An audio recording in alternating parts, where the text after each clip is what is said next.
Brought to you by addiction. Brought to you. What's your addiction, real quick? Let's start the show before we get into like Polygon Seltzer. and sharding. It's seltzer. I probably drink about 6 to 8 seltzers a day. Oh, Jay Harris has got to put up his phone for his TikTok live stream. That's what. No, that's not what's happening. Jesus. We should have a going tally. The amount of times we make up something that Jay's doing and we just put make it out it there up to entirely. Yeah. It's like Jay's late. We're like, oh, he had to go, it's 20 degrees out. He had to go get a car wash or something. So Jay, what's your addiction? If his addiction is seltzer, what's yours? What's your I guess safe for work addiction? Oh, safe for work. Frosted Flakes. Frosted Flakes? Yeah. That's not what I thought he was going to say. I thought he was going to say sometimes I like black out because I listen to too much true crime podcasts or something. He's just like, nope, it's Frosted Flakes. That's Frosted hilarious. Flakes. Oh pretty my good. God. I love it. Like you just go through like 2 boxes at breakfast and you have to like tell yourself, Jay, calm down. Down, Jay. Yeah, exactly. It's almost a little bit like that. Yeah. Okay, I'm into it. That's hilarious. I'd have to say Ben & Jerry's fish food ice cream for me is definitely an addiction. And the high I get from like working out, aka also like surfing, is like neck and neck with that. Those are like healthy addictions, but like the ice cream, seriously, fish food ice cream by Ben & Jerry's. I could murder a pint of that right now and not come up for air.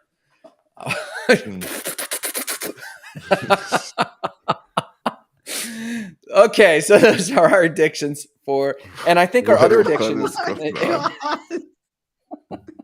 Grant always takes it to another dimension, We're always just like, hey, what do you guys want to do today? Jay and I are like, oh, let's do a 5K. Grant's like, we're doing 100K.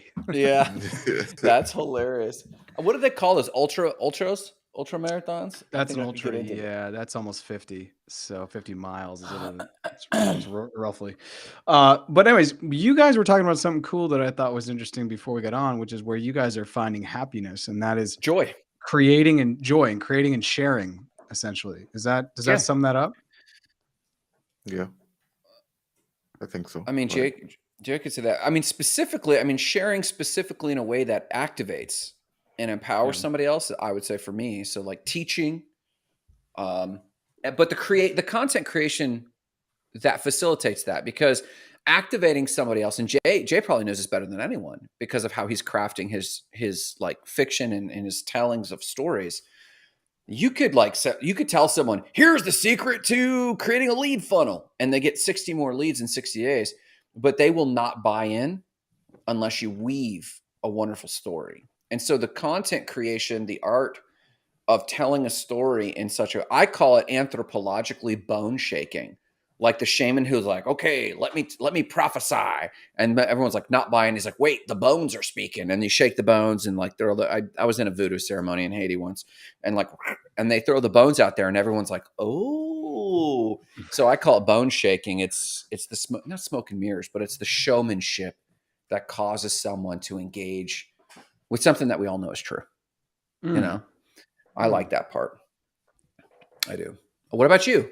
Other than, I know that you're sneak watching the USA friendly game. It's where they play nice with each other. Aside from that, who are they playing? The USA is playing Saudi Arabia right now, and they're in Spain, and it's the last game before they head to the World Cup, which will be this November and December. And normally the World Cup is in June and July. And so, yeah, exactly. Roger Williams, let's go to you and skip soccer. What's up, Roger? Roger Williams says, Grant Nadu, you've been on some interesting trips, LOL. Both physically. I can tell you, by the time I was kidnapped in India, that's always a fun story. Do you want to share that? You have to share it now. No. We got to talk about what we're here to talk about. Wow. We're not going to talk about that. Wow. No, on Saturday. How about this? I will reserve that story for like a Saturday. We'll do a fireside chat. And one day Jay will tell his story and I'll tell mine. Jay will tell his story of the crypto that ended up with a guy burning up in a car, which is a beautiful story. And then I'll tell my story. I'll tell my story of being kidnapped in India. And I'm sure you've got them from Colombia, Yeah, We'll see. no car burning or kidnappings there, but I'm sure we'll get to that. What are we talking about, Grant? You want to refocus us? Yeah. So I think you sent us some stuff to talk about Polygon, and it's very Roger's Yeah, like, dude, Roger. I'm with hold the Roger too. phone. Everyone wants to hear this story, so we'll have to tune in. Everyone will get their, you'll Yeah. get your calendar invite for that one. But no, you sent us some information about what's going on with Polygon, and it might be the thing to watch. And that opened up another conversation about other bags to watch, but in the shadow of ISO 20055 5222 20022. 20022. The ISO standards, and I know them in web design. We have ISO standards from the same governing body. And so if anyone's been watching BitBoy, he's got a whole portfolio on ISO standards. And so we could talk a little bit about that. But let's go to some of your updates with Polygon and kind of what's going on and why you're liking it. Like you mentioned before we got on, XDC is something you're looking at. We'll talk about that with ISO in a second. And you're like, I'm going to put a couple grand into ISO. That's cute. That's great. Why aren't you talking like that about Polygon, even though it's going through all these updates? So what I want to do is I think Polygon is doing some great things, and do you want to share that screen so you can see it? Yeah. Here, let me just open it up here. Go ahead. Yeah, Keep so that going. way I'll everyone open can it see up. it. But basically, the question I proposed to Jay and Grant in our chat was like, Ethereum is great, and it made it through the merge, and now they and we are all just waiting on the sharding to see how that plays out, because right now Polygon is fulfilling a really important role when it comes to especially the NFTs. Using Polygon, a lot of the NFTs that I've minted, I've used Polygon to cut down on gas fees. And as a layer 2 solution, that's the way I normally kind of looked at Polygon. But Polygon has been doing their homework, and they've been making some really interesting partnerships. And I think strategically, Polygon is trying to make these partnerships so that way when the sharding happens, if the sharding all of a sudden doesn't make Polygon as useful in that ecosystem, then Polygon can kind of do its own thing. At least this is my like 5 cents. So if you scroll down on this post, we can go through all the things that kind of Polygon has done. And we could just, we don't, everyone can go look at this post. It's actually on Not Crypto Bros. You want to check it out. It was put up by Blockworks originally, and I just reposted it. But, they're getting in bed with some pretty big names. So DraftKings, you have gambling. National Football League, one of the biggest professional sports franchises on the planet. Adobe, so that's design. Starbucks, coffee. The Walt Disney Company, probably one of the premier people with licensing maybe on the planet. Mercedes-Benz, one of the biggest car companies. Yeah. Meta, obviously, Facebook is the beginning for me of social media. I know that there were other ones before, but I think they were the first ones to kind of get it right. Stripe, huge payment processors. Reddit, which is massive. And then I don't know anything about nothing, but that's just another thing. So the bottom line is they're making extremely big partnerships. And my contextual thought on this is they're trying to do this to get ready for the sharding in the event that they no longer play as an important role as an L2 for Ethereum. That's my 5 cents, but throw it out to you guys. What are you guys thinking? And then we can kind of talk about price, but just as importance and utility, what are you guys thinking? Jay, initial thoughts? Shout out to Victor. Victor's out here. There's too many fake Initial accounts thoughts. on Shout out Polygon. Victor. Shout out Victor. That's always my first thought. Victor, shout out to you. In fact, someone's going to do a shout out at the end of the show to Victor, guaranteed. 100%. 100%. So but go ahead, Jay. Yeah, Jared, I like what you're saying, dude. That makes sense to me. Yeah, I mean, sharding essentially allows for dApps to sort of be their own layer twos. And so Polygon could be trying to reposition itself, right, to take advantage of the fact that it may not necessarily have a fit in that particular market anymore.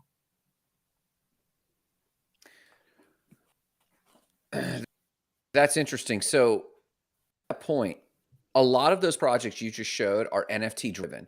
And sidebar, Roger, I want to know what Black Planet is. If you meant to say Block Planet, I'd be interested in be like, okay, maybe I should know about it. If it's Black Planet, it's no mystery on why I'm not familiar with it. But please let me know what the It is first Black Planet. social network is, because I'm out. And then I want to call this out because we have actual context on this, and I could actually bring someone on the show who is the product manager for the wallet of Flow. Very cool. And they're local here. We could talk about that. And of course, Victor also. Victor is a low key shilling. Victor has an affiliate link, I'm sure, and it's like his profile picture, just a QR code, which is an affiliate link for Shido. It's his handle. It's his ADA handle. So Flow versus Polygon. I want to talk about that in a second, but I want to focus on Polygon. When you mentioned this before, I went and did a little bit of homework, and I realized, fun fact, if I were to quiz you guys and say, what layer is Polygon? We'd say it's a layer 2. I would say it's a layer 2, but that's only because I'm relating it to its relationship with Ethereum. But without Ethereum, it becomes its own thing. That's my layer assumption. 0. Exactly. Okay. It is. It's the so what we know is like Polkadot and all these others. They're also following this trend, but currently many of them are technically layer 2 because they borrow security from layer 1. They borrow everything, and they're really either just doing compiling or pairing or something like that. Shonda's laughing at me. I'm sorry, Shonda. I think she's laughing at me. Oh, she's laughing at you. I'm laughing at you. Jay's laughing at you. You're laughing at you.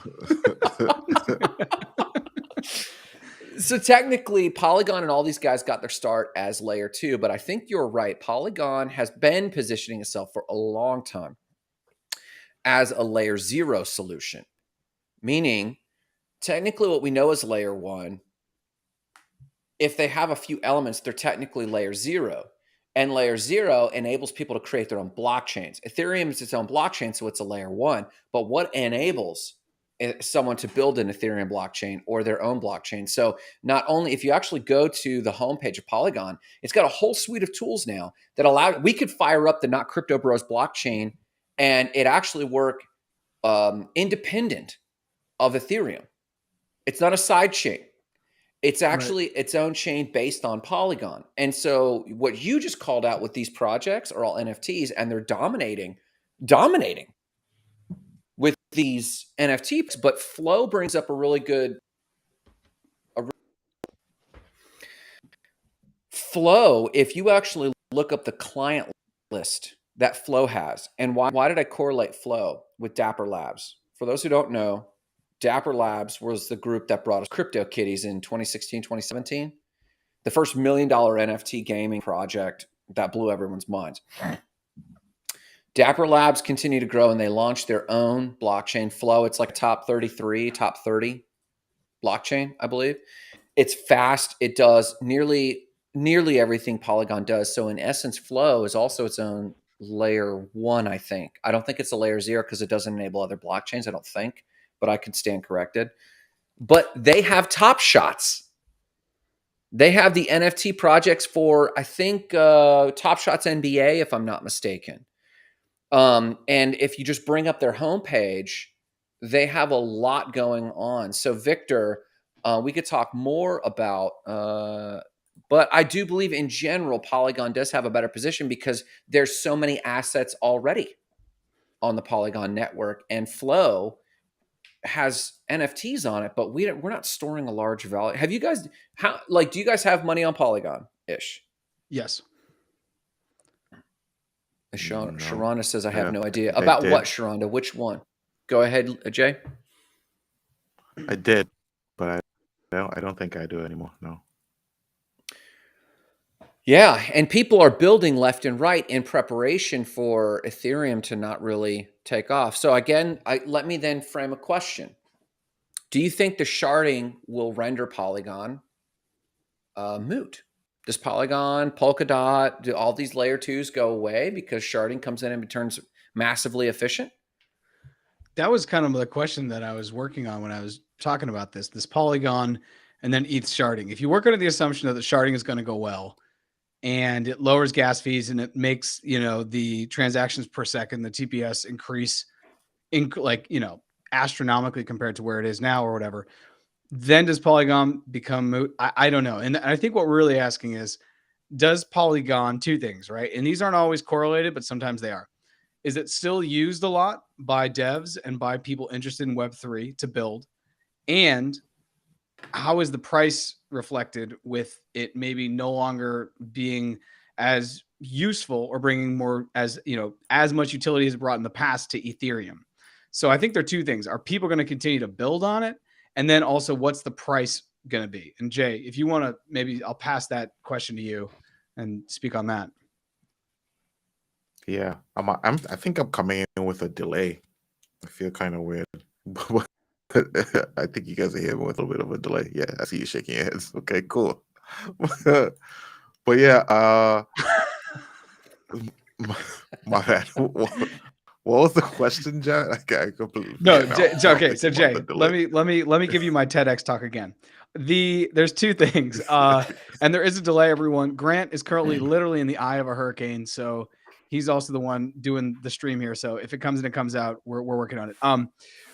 The question is, if we assume the sharding goes super well with Ethereum, okay, we're working under that. That's our working assumption.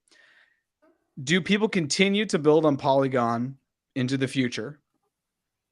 And also, is the price, impacted one way or the other? Because I think those are two separate things. Whether devs are working on it and whether the price is up, those are separate things. Sometimes they trend together, but they're separate things. So that's my question. Will people continue to still build with Polygon? And how will the price be reflected? Yeah, I mean, I think people are going to build on wherever the community is. I like what Roger said like a few minutes ago. He said Ethereum used the ETH community to build their brand. Yeah, I think the devs are going to go wherever the community is. And like personally, I think we're in a moment in time where it's ripe. It's the right time for us to see like somebody emerge and just sort of be the, basically the the Google of blockchains. You know what I mean? Like that one main chain. Um, it might be Polygon, it might not. They've been in it for so long. We'll have to see. Ethereum looks like they're definitely trying to lay claim to some of that with all the recent developments that we've been seeing, and especially with sharding coming. Um, Vitalik says still they're only about 50% of the way there, so there's still a lot more developments to come out of Ethereum. But yeah, it'll be fun to see who comes out on top. I'm not sure, no, entirely, but I think people will continue to use Polygon as long as there's a community there. And price, what are you thinking? When Hmm. sharding comes out, how do you think the Polygon price is impacted? If it is impacted at all? Yeah, that's the thing. I feel like Ethereum probably stays where it is, at least in the short term, and maybe that gives Polygon an opportunity to take advantage of these relationships that it's creating, and then after that, Yes. the price starts following upwards with the relationships. Yes. If Ethereum's proof of stake transition was already priced in as you predicted, Jay, and the price still dumps around like it was up 3%, down another 5. If it does not gain traction quick enough, people will go where the leverage is at. And if devs, which I do agree with this, devs are first optioning Polygon because it's a bridge and it's its own layer. So why wouldn't we? And this goes back to something Jarrett keeps saying, and that is interoperability is the sneaky key word of the next bull run. And I fully agree with that. And by interoperability, meaning anything can be built on anyone. And you guys are dropping some awesome comments. We're gonna have to hop on these real quick. Yep. But Jarrett or Jay, I cannot overlook something you said, which I 100% agree with, and that is as people go where the community is at, but where does the community go? And the community goes where the incentives are at. And currently, the leverage, I believe, that's just my 2 cents, but I believe that the incentives, if you dump $100 into Polygon versus $100 into Ethereum, how far does it have to go in Ethereum to 2x? How far does it have to go in Polygon to 2x? And that's just a standard trading question if something could have momentum. I think if Polygon, like if you look at the Mhm. home pages of Flow versus Polygon, Flow is fun. You can tell marketers were involved. Polygon, it's like dev central. If they get someone with a visual eye to just brush up the brand of Polygon just a little bit and make it feel a little funner, I think it would absolutely challenge Ethereum. Pass the mic. Sharonda. Yeah, and then we need to get into some questions, but I just want to follow on the Please. thread of Polygon Ethereum. I love exactly what Please. both you guys are saying, and I actually think Polygon, when the sharding happens, we'll say the sharding happens in June of 2023. I'm not even really sure. Jay's saying that Vitalik is saying, hey, it's only 50%. And they're totally, it could be less, could be more, but the fact is they're not there yet. Whenever the sharding happens, we're going to be potentially in the depths of a global recession. So I don't even think the price is going to be affected. And Polygon's price right now is like 70 cents. I don't have my app open right now, but yeah, it went up to, I don't even know. Hold on. I need to reference this and I need to turn off my soccer game, but I can't do that yet. So I'll look at that in a second. But the point I can't do that yet. I can't do that yet. But the point is, I do think that Polygon is absolutely going to explode in this next crypto bull run. So not financial advice, but I think having whatever amount of bag you want to have and making that whatever percent of portfolio you can reasonably do with your financial situation, you should be doing. Because I don't think Polygon's going to go anywhere. And the thing you said is really key. How much? $2.88 was okay. That was the all-time high, right? I think Polygon will crack 10 easy next crypto bull run. I mean, I just think it's positioning itself. Once it's tied into Starbucks, I don't even know, once they're using it on Starbucks and then every single coffee bought with the membership is even 1 cent or 2 cent or 3 cent on Polygon, you're going to need a lot more Polygon.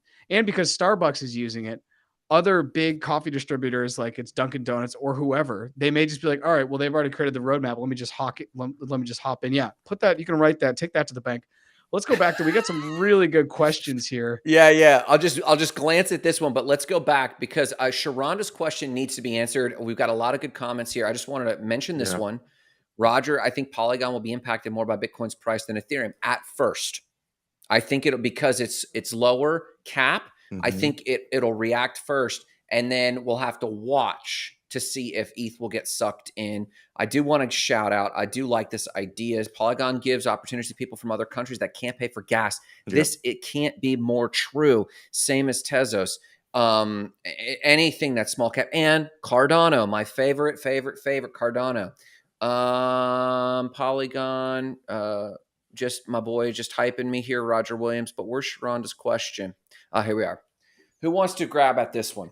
So I want to grab at this. And what I would have originally said to Sharonda is that sharding is basically the breaking up of information, and you're going to store it in different places and come back to it when it makes sense to finally push it through as far as like the energy usage. So that's what I would have said. And I know that rollups have to do with it, but I want to just go to Google and I'm going to read from Google because I think in crypto, sometimes I find it's really, really difficult for me to communicate things because we're talking about things that literally in the definition of the new definition I'm about to give you, there's going to be things that then we need to dive deeper on. So it's like when you learn a new language, because it is a new language, you're trying to learn all these new things, but you're going to come across in the definition of the word you originally asked, 3 new words you need to learn. And rollups is one of those. So it says, sharding is the process of splitting a database horizontally to spread the load. It's a common concept in computer science. In an Ethereum context, sharding will work synergistically with layer 2 rollups by splitting up the burden of handling the large amount of data needed by rollups over the entire network. Now, I don't really understand rollups as far as the technical and how they're going to play, pardon the pun, a role in the future of Ethereum and how that works. But sharding rollups, we should absolutely dedicate an entire episode to dive deeper into this when we get closer to the sharding. And we'll probably need a good visual because, Sharonda, I think it's a great question. Yeah. And it's a question that a lot of people have. And honestly, I don't think anyone who's outside of Solidity or really close to this can probably, without looking it up, give you a really good idea of the relationship between sharding, rollups, and basically the proof of stake blockchain, because this is all so new. So great question. And if I may round that out a little bit, you said it, and I just want to circle it. You said it's the breaking up of information. Sharonda, right now, Ethereum was, when it first came out, factors bigger and better in terms of the size of its block than Bitcoin. It was revolutionary. But you know how technology moves, like our demand for information. So when there's a transaction, it's not just a currency transaction. Jarrett gives Jay so many cents, and that line of code has to make it through this block. But they didn't realize the depth of smart contracts and how much data has to go in. But the block size hasn't gotten that much bigger. Sidebar, Cardano actually has spent so much time because Cardano worked on this problem for a long time, and its factors larger. And I think XRP is too. And so sharding is a solution that the Ethereum teams and devs have come together to say, okay, we need to find ways to get far more data far faster through the Ethereum network. And if you look at the Cardano Vassal hard fork, which just happened a few days ago, they're upgradable. Part of the reason Cardano took so much time, oh man, yeah, here we go. Boom. This is the truth. Like Cardano and Stella are the machine behind blockchain. Interoperability is correct. One blockchain collided with IoT things. I absolutely believe when we reflect on this season of the tech growth, therefore the developers adoption, therefore what average users like us have access to, they'll look at Cardano and Stellar and go, these guys were light years ahead. Sharding is actually a band-aid solution to a blockchain that can only handle so much data. Mm-hmm. But it's it's an ingenious solution. I mean, we can't shake a stick at it. This is why Polygon and Cardano and these other chains really over the medium term, I think, stand a great chance of surpassing Ethereum because sharding sounds brilliant. Let's break up this data and then it recompiles on the ledger and great, we can still function. But you're working really hard to do that when it just happens on Cardano. It just happens on Stellar. And IBM has proven that all the time. So I'll stop on that. That's what sharding is, though. But we should devote a whole thing on the tech of Ethereum for sure. What else do we have here? Unless you guys had more thoughts on that. Jay, do you have more thoughts on sharding and its impact on Ethereum? No, keep going. I'm with you. I mean, cool. I think we all feel the same way about it. It's like you're saying, it's a band-aid solution. Yeah. Roger does. Go ahead, Jarrett. No, yeah, go with Roger, and then I'll follow up. Yeah. So Roger says devs make the community and blockchain because they develop the ecosystem and create the value. But let me ask this, Jarrett. Maybe this is where your head is going, but I'll pose this as a question: what draws devs to a blockchain to make that community? That's a super good question. And I don't actually have the answer as I'm not a dev. I would assume, in my mind's eye, the people that are building some of these things, like the devs, like I think you said something really great. And this takes up a large market share of our conversations, the three of us, which is like marketing and branding and communicating a message is more important sometimes than the message. Because you're telling me if I go in Flow, the UX is really nice. It looks inviting. It's comfortable. And I've been on Polygon and it looks like the internet in like 1998. It looks like I shouldn't be there. I feel weird because I'm not a dev. So going to that, I'm really not sure. And I'm wondering in the back of my mind is saying that the devs basically are just following what the other devs are doing, which is not really a great answer. But it's like if you get on GitHub and you want to start working in Web3, you're just going to look around and see where the commits are and say, okay, well, this is where people are going. Or the other way of doing that is kind of the way that we talk about being in the 1%, which is the easiest thing, which is if 99% are doing this, let's look at the 1%. Okay, where are the least amount of commits? And let's see what the benefits are there, because maybe they're missing something. And I think that is what happened with Solana in 2021, because Solana in 2021 went from $4 all the way up to almost $300. Now, some of that was speculation. Some of that was retail investors and bigger whales investing and just people hopping in at the right time.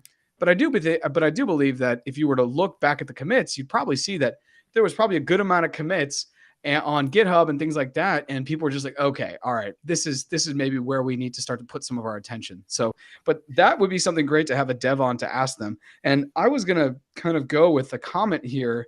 Go. What do you got? That really built off an idea I was going to share too, which Alyssa Gunn, I'm not sure if I'm butchering your name. I'm so sorry. Alyssa Gunn said the blockchain interoperability reminds me of Bluetooth tech in the early 2000s. And this is something I talked about with Jose Pichardo, who's just on my podcast. And that was that Bitcoin was kind of the first blockchain that we were actually able to use and like act upon. And the crazy thing about Bitcoin is from the time the white paper came out to the time the guy bought the pizza, there was like 500 and something days. So you had this thing that was basically in a theory for 500 and something days, but was so valuable that someone then said, yeah, Wow. let's actualize this essentially. So Wow. my point being, we're going to look back and you're going to look back on Bitcoin and you're going to be like, that was such a basic use of blockchain. It was so simple and so well done and people used Yeah. it. And then we Yeah. built a lightning network on top of that. And then something's going to be built on top of that and so on and so forth. But I really Yeah. do think that we're so early in the expansion of cryptocurrency, blockchain, Web3, all of this stuff, basically this new decentralized tech, as we're calling it, that in even Mm, 5 years, there's going to be something else that's just going to make, you know, the things that we have now just look silly. absolutely. Maybe Ethereum will turn out to be like the gateway computers, right? So there's just always going to be something that's going to, because everyone's basically what Hodgkins has done, and this is probably why you like ADA. He Yeah, just took all the failures and all the that's problems right. that Ethereum had and said, let me fix these and move forward. Yeah. Because now we're going to Mhm. come into other ones as far as scalability, security, interoperability, He saw and these problems, TPS. which is why he spun off. And Exactly. God bless Vitalik and the Ethereum team for making blockchain what it is today, hands down. But just from a competitive marketplace perspective, I know that there's so much hype, and we're talking about the GitHub commits, and we talked about that for years. But I think a feature of developers and Olusegun, if I'm saying your name wrong, I apologize. He does call this out. I think it's the vision of the founders, the storytelling, and read between the lines. I think marketing, the storytelling and solutions it plans to offer is what I think attracts devs. Hmm. And I think you're right. Um, Yeah. as soon as a blockchain becomes the institution, remember, this is all about being decentralized and there's a cyberpunk spirit, and devs love that. But as soon as something becomes institutionalized, there's like a crisis of identity because developers like to be developing the next new thing. But if you're the old thing, and you just said it, you compared Ethereum to gateway computers, if they're not careful about their image and their storytelling, the solutions are granted. Like we could solve a lot with Ethereum in all honesty. But developers could easily, like Solana sounded sexy because it was like Silicon Valley meets Reddit cyberpunk. It was like boom, and for a minute it had that vibe. It was just branding. It had a vibe. Maybe Flow will have that. Cardano is like the ultimate Bill Gates nerd alert until suddenly they're Microsoft. But that has its own appeal to a certain class of devs. So Olusegun, please forgive us for butchering your name, but I think this is a brilliant call out. Now, Jay, did you have any reflections on that? That seemed to trigger you a little bit. Any other thoughts on what he was saying? Yeah, I'm with it entirely. It's really about the marketing, right? That's what brings the devs in first. And I think a lot of chains initially when they start up, that's who they market to, right? It's to the devs because these are the people who are going to essentially build this foundation for you. But Mm, then like what once you get past that initial step, so eventually you do start getting some users in, and I think who wins out in the end is the chain that has the most users. The yeah, Google beat out Yahoo because they had more users, right? Not yeah. necessarily because it was a better tool. Well, chicken or the egg. It was the UX. If you remember, the UX, the original UX of Google was horrible compared to today, but it was better than Yahoo and Netscape. And so I think chicken or the egg. Gotcha. They had more users, so they beat them, and then they just happened to have a better tool. Or did they have more users because they had a better tool, and therefore they beat them? And they figured out a way to monetize the advertising block that like overnight rocked them. But I do think there was a superior tool, but I think they had design thinking in mind, and a lot of devs like the category of UX called design thinking. And I don't see this in any crypto project except Flow. Honestly. Flow's one I need to personally look into more. I knew the first time I read about Flow was when NBA Top Shop kind of popped Yeah. off. Yeah. And I was like, all right, what's backing them? What's doing this? And I thought it was really cool how they were able to integrate that anyone could come in and just use a credit card or a debit card. Because I think Yeah. that that's super important in adoption. If people want to buy digital assets, Yeah. it can't be that they have to create an account with KYC, buy Ethereum, transfer that to a MetaMask, and then get on something and then buy it, whether it's Yeah. Rarible or OpenSea. So cutting down on the friction is super important. And when you were just talking about Yahoo and Google, and whether it was the UX or the users or the tool, it reminded me of, I think, the documentary, it's called like The Last Blockbuster, and it just went Oh, through yeah. it went through the why Blockbuster essentially died. And it was really interesting to see that Blockbuster may have died for two reasons. One, they didn't buy Netflix when they should have for like 30 or 60 million dollars. They Yep. passed up on that, a lost opportunity. But bigger than that, and this is not something that I had ever even thought of, because I looked at that, I'm like, oh, well, obviously everyone has home computers, they're just going to stream to their home computers. You think of all the normal obvious things in your working assumptions, but the reason why that they kind of died was the financial crisis happened and they were over Yeah. leveraged, so they had Yeah. no cash flow. And cash flow is king in a small business. It's what keeps people paid and keeps the lights on and keeps things moving. So it could also be that Yahoo was super over leveraged, and in the late 2000s, when the financial crisis came, they just weren't set up financially as well as Google was to kind of press Yes. on and press through during the financial Good point. hardship and take advantage of the fact that people are going No to use debt. Google now to find work and do all these other things. So I think when you think about these things, there's like always this behind the curtain financial thing that it's really tough to suss out unless someone like investigative journalist pops it out. So Oh, we yeah. have a ton of good comments Yeah, here. And hang if on you here. are I'm going to following actually us, no, I just want to say, Alyssa Gunn, sorry if I'm butchering your name. Make sure you're following Not Crypto Bros, because I love what you're bringing to the table here, and it's You're great to bringing see some you. good heat. Real quick, I'm going to do the last comment by Roger Williams and then jump to a few back, just because we can touch on this. Blockbuster thought they were good. They got greedy and comfortable. And I would say this. I don't know if greedy is, like, I don't often assign greed necessarily, because that is a morality claim. And it's tough to actually make a morality claim. But I would say an observation about comfortability. What you're saying, Jarrett, I think this correlates to what Roger's saying, and I validate it. And that's this.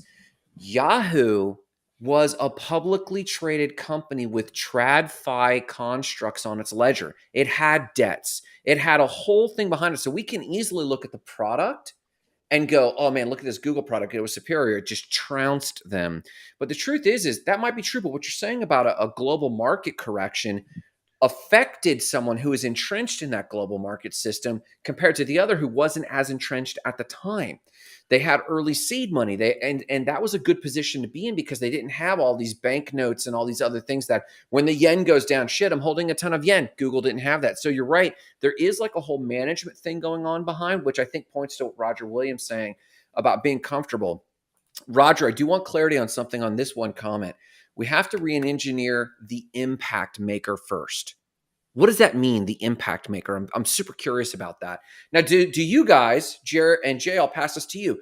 Do you agree with Roger that the Internet of Things, I'm sorry, I think he said, oh, it's the goal. Yeah, the Internet of Things is the goal of crypto and blockchain. Do you believe that? Do you agree with that? Jumping in with this question. I don't think IoT is the goal, because IoT is just a road to get to other things. The goal is something else. That's like calling, but at the same time, if I think about when you take a road trip, it's not the destination isn't the goal. So the journey is the goal. And that's all I see IoT being, is kind of like the journey. So maybe he's onto something. Jay, what are you Well, thinking? go ahead, Jay. There was this news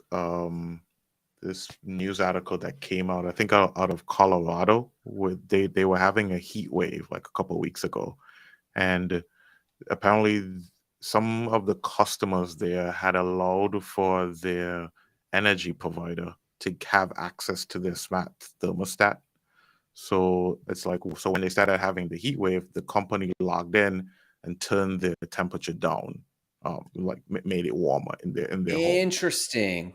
without them knowing, and then the people couldn't go back and change it afterwards. And the whole thing about it, the way that it relates to IoT, is like we have all of these smart devices that are these IoT devices, and basically the commentary from the article was that these devices eventually become this sort of like behavioral trigger, whether it's your smartwatch or the Interesting. thermostat that you can't necessarily control all the time, or you know your driverless vehicle that only goes at the speed limit, or something like that. The all of these IoT devices eventually take on this air of correcting your behavior. And so Yeah.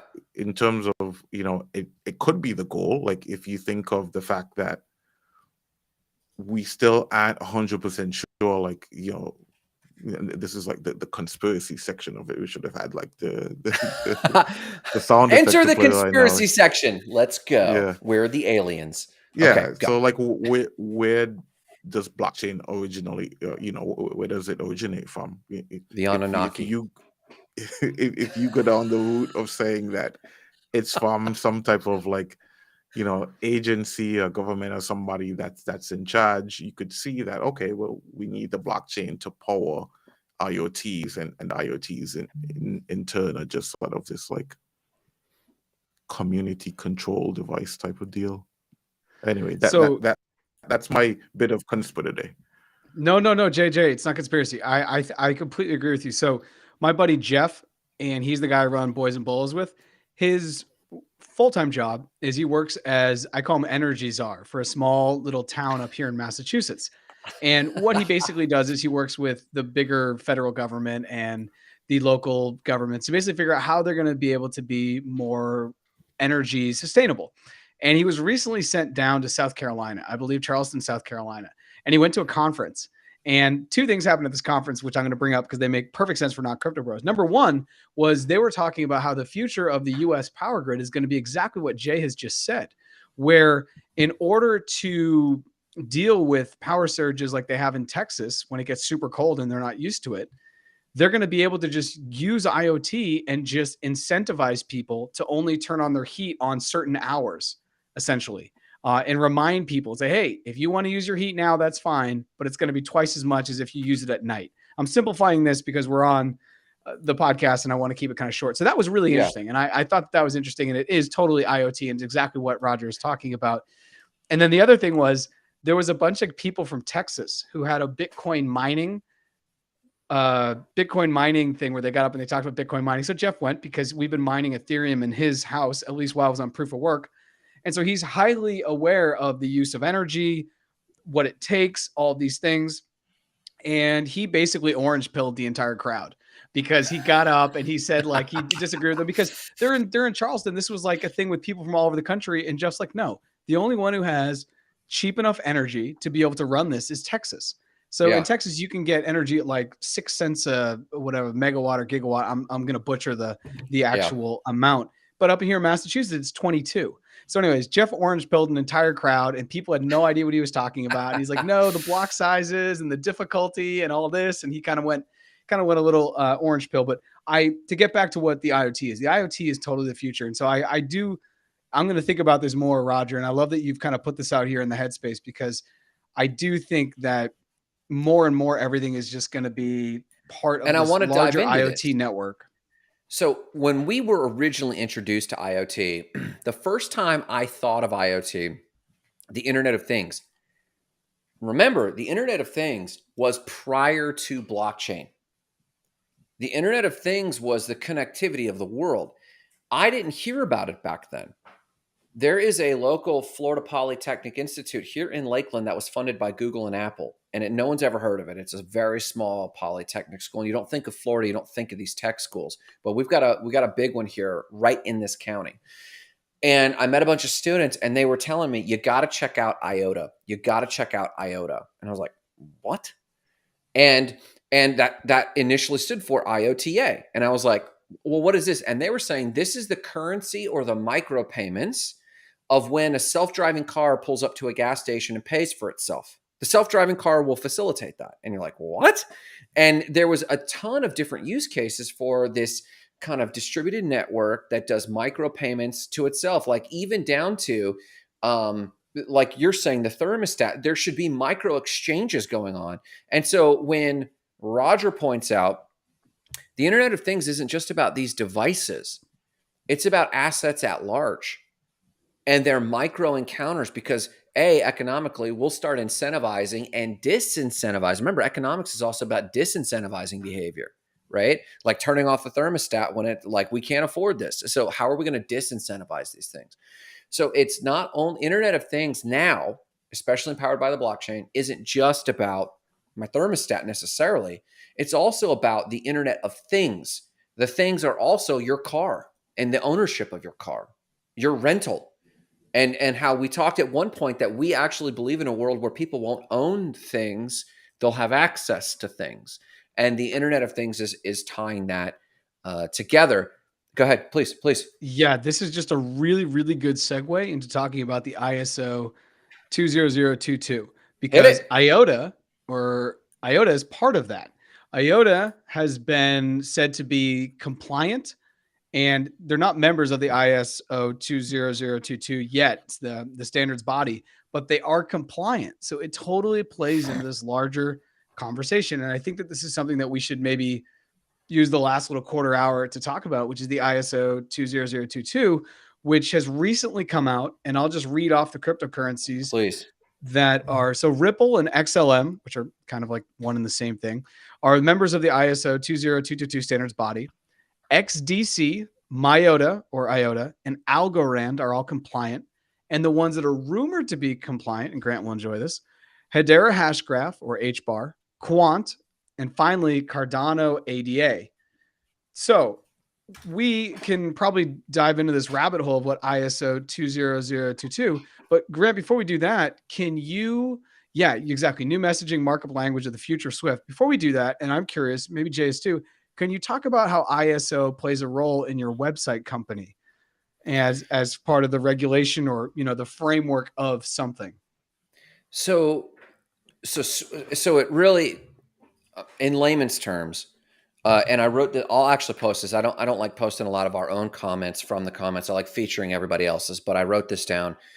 ISO is a standardization, and it's an interoperability standardization of how it's the markup language. And by markup, it's simply like if you're like, oh, I'm going to design in HTML. HTML is not a design language. It's not a coding language. It's a front end markup language. It takes other code and displays it. Messaging markup is kind of the same way. It's and this one in particular, that's great. Okay.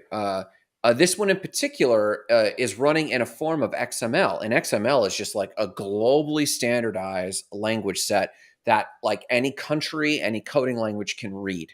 So it basically facilitates interoperability. And already, I think I watched a video on this. There's over 70 countries which have already implemented ISO. Now, where is it relevant? Why do we care about this? Because it's Swift.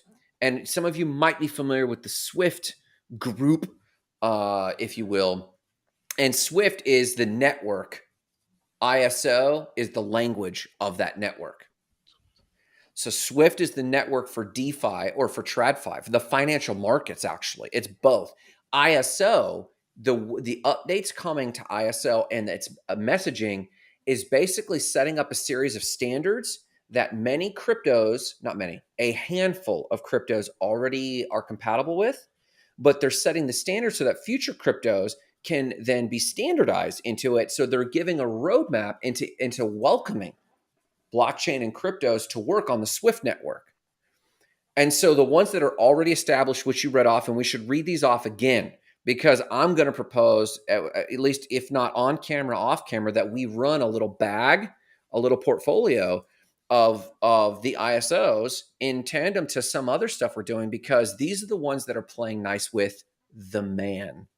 And these are the ones accused of being the more centralized ones. And it's true. Because Swift is all about safe banking practices. And so ISO is saying, listen, if you want to play nice, you can play nice as a crypto. People can no longer say the banking system doesn't play nice with crypto. They do. They're tasked, unless you believe in conspiracy theories, which we are all prone to a degree. There is the man, but that aside, there is a roadmap for a crypto to play nicely and securely with Swift, and it's this messaging protocol, the ISO. So as it pertains to websites, I would just generalize that there are financial transactions that go on with websites, and there's messaging that has to go on. So you have to format a transaction on a website so that it talks to Stripe and PayPal and your bank and can get recognized as a valid transaction. Now, here's what's badass about crypto. Crypto facilitates this faster and leaner. Roger, my man. We're literally, this is the first time we're actually talking about something that the world is finally, the regulatory bodies are actually excited about. And Roger says we're conspiracy I mentioned the today. Anunnaki. That's true. If That's you guys, true. I know. So, and then he does, let's go back and re-engineer again, Internet of Things connecting to ISO2, which connects to the blockchain. So this is, and his point is accurate. If you can connect a website to banking, I can be at a farmer's market and swipe your card and a real transaction happen and you pick up a good and walk away with that good. And this is like a pathway into the Internet of Things that Roger Williams is talking about. Now, if you can do it with blockchain, whatever you're doing anywhere, whether it's, we were talking about, who was telling me about, if you own a Picasso and you and your wife get a divorce, you have to decide, you have to sell the Picasso, take the money and split it. But in fractional ownership, because of crypto, you both could maintain ownership of that in the divorce and just fractionalize it. And so this isn't just about your thermostat. This is about real things in the real world that are enabled strictly because, and this is a banking standard, but strictly because of this messaging standard, and therefore the bag we're talking about, facilitating it, you have access to so much stuff, which is why I think Roger's group is so far ahead of their time, because he's already touching on this with not just Li-Fi facilitating if Swift is the network and ISO 20022 is the language, Li-Fi is the rails on which it runs. So I don't know, Roger, am I missing? You could always correct me on that, but that's kind of my pseudo technical background. I'm sure engineers and devs are going to hop on the show and trim me later for being off on some details there. I think Roger just sent you over a contract to be his salesman. So check your inbox. Just let me know, Roger. He's going to sign you Not on a Crypto contract Bros for a taking year. sponsorships right now. Yeah, literally. Sponsored by Li-Fi. Jay, any thoughts on what Grant just said? What are your thoughts? Have you heard about this ISO 20022 standard? You know, what's your overall take on this? No, I actually hadn't heard too much about it. I saw you drop it in the chat, but I didn't get to check it out too much. So, well, I actually have some questions for you because, like, could you tell me a little bit more about what it does? I'm familiar with the ISO standards, but how does this one connect with blockchain? So we'd have to dive into the weeds. But I think it just expands the way blockchains, I think it defines. A standard is a definition that defines. And I think it upgrades the markup language. So like every now and again, HTML for websites. Let me parallel this to web design. Every now and again, you have to update HTML. Because Google comes along and invents the ability to embed a Google map on your website, and someone wants to navigate to your business. But there was no way to render that visually before. And you can embed it, but what about actually interfacing with it? So the people governing HTML will go in and recode or add new markup. So now you can add a piece of code called embed, which is actually what it is. And it allows for you to have a smoother transition to introduce this embed from Google. Google invented something, and it's really cool, but no one can see it. So you have to upgrade the markup language. Similarly, we're going to, like in this parallel of Google with HTML, you've got ISO standards. And let's say you've got someone like IOTA. or XRP. XRP wants to introduce the ability to allow a couple who are divorcing to fractionalize their real-time art. And they, just like Google has a map embed, XRP is introducing this new feature where you can fractionalize an asset. So you come along and say, okay, there's a Picasso. They officially own it as a couple. They're being divorced, and he owns A 50% and she owns B 50%. And now I've got to tell the Swift banking system that John and Jane have 50% ownership of this $1 million Picasso. And that information's got to make it to the ledger. So XRP already shows it in the ledger, but we want official banking. John wants to go buy a new house and he wants to borrow against his fraction of that Picasso. And he really does own it. And so the bank goes, no, that's bullshit. It's on some weird ledger called XRP. They want to deliver that information to the Swift banking, but the Swift banking says my messaging doesn't have a little code that says fractional ownership.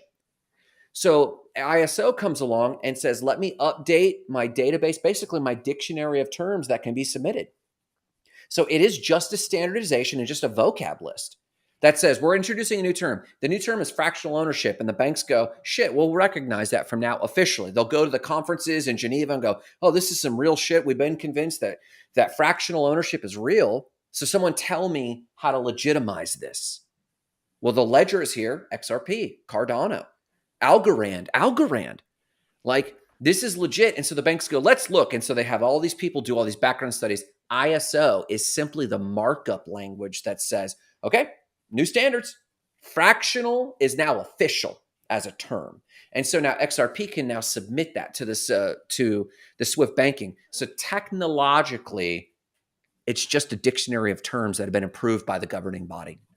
Does that make sense? Oh, gotcha. Yeah, no, that makes sense to me. It's nuts that it's just a vocab list. Yeah. I'm reading the article here, and basically they're saying that they've added cryptocurrencies like Bitcoin, Solana, and Ethereum to the other list of global currencies. So now that's just a vocab list, right? Yeah, if the Japanese expanded it. won, the Thai baht or whatever it is, and then suddenly there's BTC and ETH. There's no Shido Victor. Yeah. We had to give Victor his shout out once again. Yeah, it's just kind of like a VIP list, and you're trying to get into a club. And if you're any one of these, then you're going to kind of be let in. So for me, there's never been a stronger buy signal for anything than anything in that article. And Grant, I for some reason can't ever post in this. I try to always post. So I sent it in the private chat if you want to post, so anyone watching can see.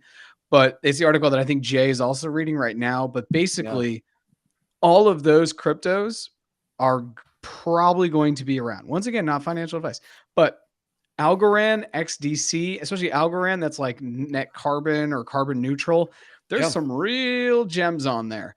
And you may want to think about it. XRP was the second crypto I ever kind of got into, and I just loved it because they were trying to mesh the TradFi world with the banking system with the decentralized finance or the decentralized world with XRP. And they were basically just trying to solve the problem of sending global payments across banks. And XLM is really the peer-to-peer, and XLM's all into remittances. Remittances annually is a massive, massive owned by IBM, for those who don't know. These things are real. So XLM and XRP are not going to go anywhere, and they've been doing really well. And the fact that XRP got in a boxing ring with the SEC and came out pretty much unscathed, in my opinion, was pretty sweet. So we are coming down to the last couple of minutes. Do we want to transition here, do shout outs, and get ready for Saturday? Yeah. I'm going to shout out. Actually, this is so rare to do and it seems so campy, but I am going to shout out Jarrett actually for calling out this ISO topic because I sound really informed. Boom.